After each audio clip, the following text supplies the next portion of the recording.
here's forager and co-founder of Mara Seaweed in Edinburgh, Fiona Hewson. Great to have you on the show, and welcome to my house. Thank you very much. So tell me about the business then. It's based obviously in Scotland. Tell me about the ethos of it. Well, our ethos is nourish body and soul. So this is all about bringing the outside and the amazing health and nutrition and flavour benefits of seaweed onto your plate in a way that's easy for you to use. What have we got here, first of all? These are a couple of the different types of seaweed that we're going to reconstitute in water first. This is if people buy it. How do you get it to this stage, then? We've got a few pictures coming up. So we have a Crown Estate licence to harvest up in the East Nook of Fife, up near St Andrews, and we take our harvesting crews out on the lowest monthly tides, and very carefully choreographed, and they go out at the low tide, they cut for 4 hours, and then it comes back into our factory in Edinburgh, and then it gets dried within hours of harvesting. So the seaweed that you see here is as fresh as anything that's fresh. Is that the key to it, to dry it as quick as possible? Well, it's low temperature dried, so all of the nutrients and the flavour are locked into the seaweed. So when you are using it in your food, that not only does the flavour come out, you're also getting all the nutrients as well. So, for example, we've dried this very carefully. So actually, this white powder here is actually umami powder. Yeah, it's amazing. So what type of seaweed do we have here? So this is a we call it kombu. It's like the equivalent to it is a kelp, which the Japanese know as kombu, and there's all sorts of different kelps, but kombu is a generic name for all the kelp species, which like is a royal big kombu and that, don't you? Kombu is the one the long one that we've one. seen in the picture. Okay, so to reconstitute this, we're going to reconstitute this one. So. This is like the Blue Peter moment. We can put that. So you would use this for? I mean, what would you use this for? This goes in dashi for me, and so it's basically which is like a flavoured stock. It's a mother stock of just about every single thing we make in the kitchen. So we don't make a chicken stock or a veal stock or anything like that. Everything we make in the kitchen is made from dashi stock. And then this is one that people will see in the shops as well. This one. This is the dulse. This is very traditionally eaten around the coastline of Scotland and Ireland and Wales. It's a red seaweed. It used to be that in ancient times, if you had a croft with a rock with dulse growing on it, it was valued as much as a cow. So it was renowned for its flavour. So you would make, traditional soups and stews and stuff with the kelp, or you would just chew it. And then still drying it out. But then you make it into little flakes, and you can turn it into... We're just going to run through some of the dishes that you've just got here. So, first of all, we've got the dulse here. That's the dulse, What have you done with it? We've made it into a chocolate brownie cheesecake. Well, I've got to take a bit of slice of that. You've got to have a little bit of that. Do you want some there? Yeah, so I take it with this, you don't need to reconstitute for a cake, you just add it in as a flavour. Yeah, I mean, obviously, it's better if you're...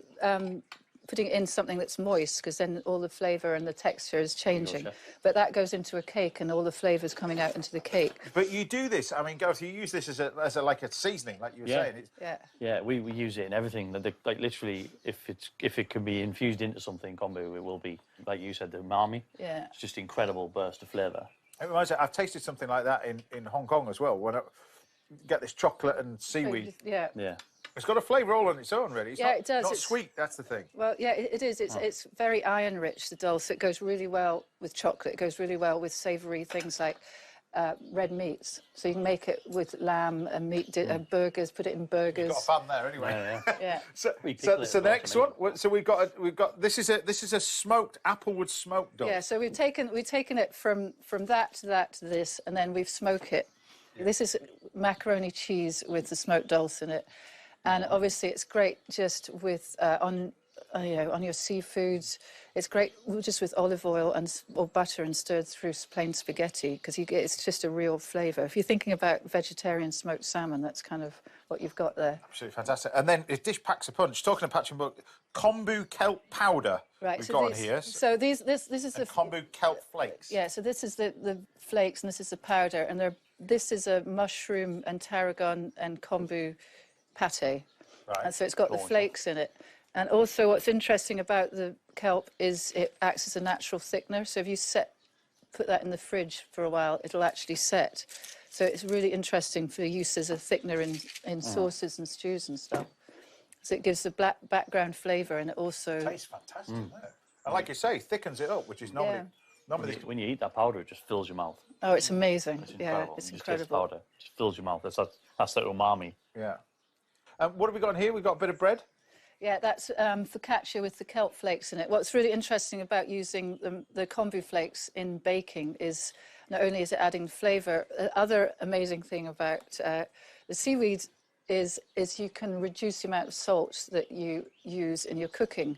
Because if you're thinking about why you use salt, using it as a seasoning, you can season with the seaweed because you're getting the natural flavour enhancer without the major hit of sodium chloride, because the other salts in the seaweed are doing that natural seasoning effect. And then finally, just a few more. Well, I mean, So this is our blend, our Shoney blend, which we've in this dish. It's a blend of sweet and salty seaweed. So we've got a sugar kelp in there, for example. Right. This is shortbread. And that's in shortbread. Okay. I love shortbread. Tell you what, it works, doesn't it? It's banging.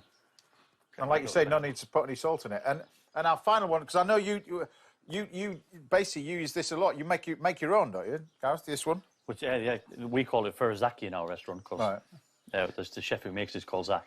Okay. But yeah, furikake, it's incredible, isn't it? Yeah. I love it. So, Fiona, explain to us what this is. So this is our version of furikake means Japanese It's a rice seasoning. It's a rice seasoning. Yeah. This is our version of it. We've taken the dulse flakes and we've mixed them with sesame and chili, and so it's really good. And we've put it here in avocado. It's great with, any Asian dishes, oily fish, anything really. So it's got sesame in it, chili flakes, that kind of stuff as well, isn't it? Yeah, you can put bonito in it and all sorts. It's amazing. And just to finish off, where can people get this stuff from? I'm just going to grab a little bit of butter on here because I've spotted that behind your shoulder. I hear you're partial to some butter. Absolutely, yeah. But where can people get this from, really? Because people like to order it. Where can people buy this stuff from? They can buy it from our website, maraseaweed.com, and in various retailers throughout the country. Butter's amazing. I'll be in touch. Yeah, the butter is amazing. Yeah, I love the butter. That's amazing. What's in this? So that is our Shoney blend of seaweed. We've hooked up with a butter blender in Orkney. And if anybody wants to know more, you've got a little book out as well. Co-founder Zara. That's the cookbook version. Yeah, it's a cookbook. And then all the rest of the products are available online. Absolutely. And if you don't believe us, look, this is it. It's already done. Yeah, and I'm going to be using some of this a little bit later. Thanks very much for that. It's a fascinating subject, isn't it? Oh, man. Tell you what. You never stop learning this. Amazing. Game. Yeah. There you go. Amazing. I'll see you after the break. It's amazing. Have you got a guest for next week yet? Yeah, exactly. Yeah. Right, up next, I'll finish off the show with a sensational seaweed dish. That's right after this. See you in a bit.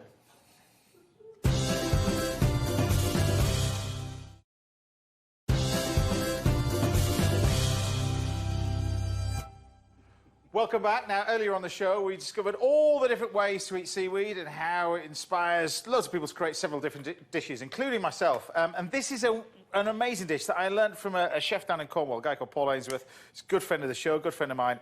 And this is a kimchi. Really, really simple. And I've got some of this amazing seaweed that we've reconstituted. This is the little bit dulse over here, which Fiona's brought in. And then what I've got in here is I've got some shrimps, and I'm going to show you how to do a nice little kimchi. Meanwhile, I'm going to put you to the test, Chef.